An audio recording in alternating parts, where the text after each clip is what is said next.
La proposition du gouvernement nigérian d'offrir un taux de change préférentiel en dollars aux pèlerins faisant le Hajj a suscité la controverse, beaucoup estimant que la priorité devrait être donnée à la relance économique. Le Hajj est une institution culturelle et religieuse centrale dans le monde musulman, mais ce pèlerinage peut se révéler très onéreux. En 2015, le gouvernement nigérian a promis de subventionner le change de devises pour les musulmans faisant ce voyage. La plupart d'entre eux sont satisfaits que le gouvernement ait prolongé cette mesure. C'est très bien. Nous apprécions en tant que musulmans.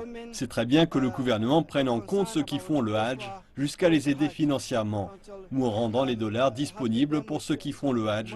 C'est très bien. Nous apprécions sincèrement cela.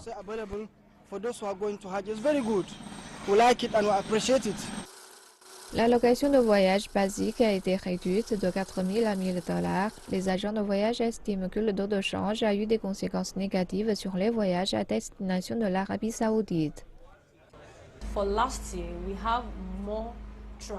L'an dernier, nous avons eu plus de voyageurs et nous avons toujours l'ATB, l'allocation de voyage basique de 4 000 $.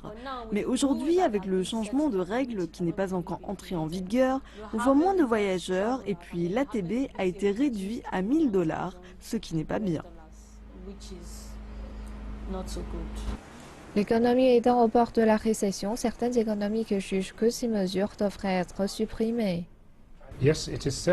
Oui, il est dit que leur promesse a été faite en mars, mais de ce que j'en sais, l'allocation de voyage basique est seulement disponible pour le trimestre en question.